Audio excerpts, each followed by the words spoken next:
Begitu, bukan begitu Bu caranya, harusnya seperti itu. Nah itu eh, gitu ya. Prinsipnya begini, mungkin Bapak Ibu pernah mengalami atau pernah menerima, saya yakin semuanya pernah mengalami atau menerima masukan dari orang. Misalnya begini, saya bicara ke Bapak Ibu, Bu baiknya gitu ya, Bu baiknya hari ini Bu on time misalnya gitu ya. Nah, ketika kalimat baiknya aja, Bu baiknya on time, ada maaf saja, kita merasa terganggu, ya kan? Kita merasa terganggu di awal. Kenapa? Karena prinsipnya tadi, setiap kita memiliki otonomi. Pasien juga sama. Pasien sama seperti kita ya. Konsep-konsep manusia pada pasien itu sama dengan konsep-konsep kita ya sebagai orang yang sehat yang membantu pasien ya. Kemudian mengajukan pertanyaan yang berlebihan tanpa memperhatikan perasaan pasiennya. Ayo terus nanya gitu ya. Tanpa memperhatikan apakah pasien sedang sakit ya, atau masih sesak ya, atau masih kecapean saat pasiennya postpartum, kemudian langsung kita mengedukasi cara menyusui yang efektif gitu ya.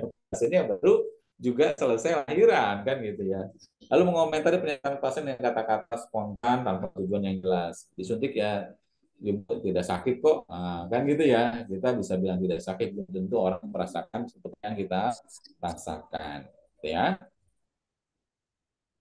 Nah, prinsip komunikasi sebetulnya tidak ada penolakan ya, yang ada adalah komunikator yang buruk gitu ya. Jadi kan komunikator adalah pemberi pesan, ya ada pesan disampaikan, ya bisa kata-kata, ya bisa media media, atau dan oleh komunikan sebagai penerima, pasien sebagai penerima. Ketika tujuan kita mengedukasi pasien postpartum gitu ya, penolakan bisa jadi bukan karena dia, tapi karena kita. Karena pada prinsipnya tidak ada penolakan, yang adalah komunikator yang buruk. Nah, ketika bisa komunikator adalah kita, maka kita tadi kembali ke definisi awal, kita perlu seni, kita perlu bagaimana mengetahui pola-pola bahasa, kita bagaimana mengetahui kata-kata yang dibutuhkan oleh pasien sehingga tidak ada penolakan. Ketika ada penolakan, maka ada komunikasi yang atau komunikator yang buruk, gitu ya. Kemudian ketika baik, maka akan menjadi sebuah service yang excellent, ya, sebuah service yang terbukti sangat membuat pasien itu nyaman dan terpuaskan dengan komunikasi yang baik, ya. Kenapa? Komunikasi sangat tentu barang mengganggu emosi pasien. Betul nggak ya? Apa yang kita katakan, apa yang kita ucapkan dapat mengganggu emosi pasien, ya. Artinya, atau dapat merubah emosi pasien. Dengan kata-kata yang baik, pasien marah bisa jadi tenang. Dengan kata-kata yang baik, pasien tenang aja bisa jadi marah. Gitu ya. Nah, hanya salah satu dua kata atau salah penempatan kata itu kita menjadi bermasalah gara-gara salah pada komunikasi. Nah, itu ya nanti Bapak Ibu bisa banyak pengalaman dengan keseharian dengan pasien, catat mana yang mengganggu, catat mana yang reaksinya negatif, dan catat mana yang reaksinya yang menjadi positif, gitu ya. Nah, kemudian keterampilan komunikasi apa saja? Kita ada kehadiran atau keberadaan perawat, ya tentu juga ada termasuk jawab bidan juga sama, ya dokter juga sama, ada perilaku non verbal, ada keterampilan memberikan respon.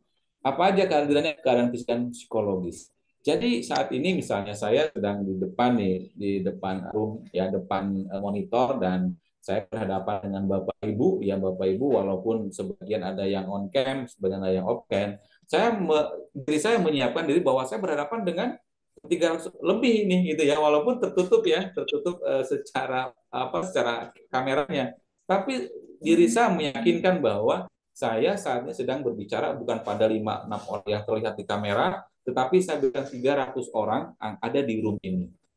Nah, itu akan membuat apa? Membuat psikologis kita menjadi berbeda. Coba kalau saya menganggap, oh ini saya cuma 3 orang aja deh gitu ya, 10 orang saja, bagaimana saya bisa memperlakukan yang sisanya gitu ya. Begitu juga kita udah komunikasi dengan pasien ya. Lalu mendengarkan dan mengamati. Nah, kita bisa mengamati gerak-gerik tubuh pasien ya. Kita bisa tahu kok ya yang mencurigakan itu yang mana, menolak itu yang mana ya. Kita bisa mengamati kok apa yang kurang dari kita, apa yang bahasa kita salah ucap, itu juga kita bisa perhatikan ya. Kemudian memberikan perhatian kepada ucapan dan perilaku pasien. Ucapan-ucapan pasien juga kita bisa cermati. Nah, ini Bapak Ibu teman-teman semua, kalau kita sudah berlatih menganalisis atau mempelajari statement-statement dari ucapan-ucapan kita ya, juga termasuk ucapan-ucapan pasien tadi gitu ya, kita bisa menemukan sebenarnya permasalahan ada di mana ya. Bahkan kemampuan analisis kita terhadap apa yang dikatakan pasien ya, khususnya ibu postpartum nih, kita bisa menangkap sebenarnya permasalahannya di mana. Apakah masalahnya di pasiennya, masalah di keluarganya, apakah masalah di sosialnya, atau masalah di ekonominya ya, atau masalah pada penerimaannya, gitu ya. Kemudian hadapi pasien dengan jujur. Ya, kita mesti terbuka dan jujur dan juga penuh perhatian ya. Nah, ini nanti kita masuk dalam konsep caring, bagaimana perhatian pasien itu menjadi bagian dari apa perlu yang kita perhatikan juga gitu ya.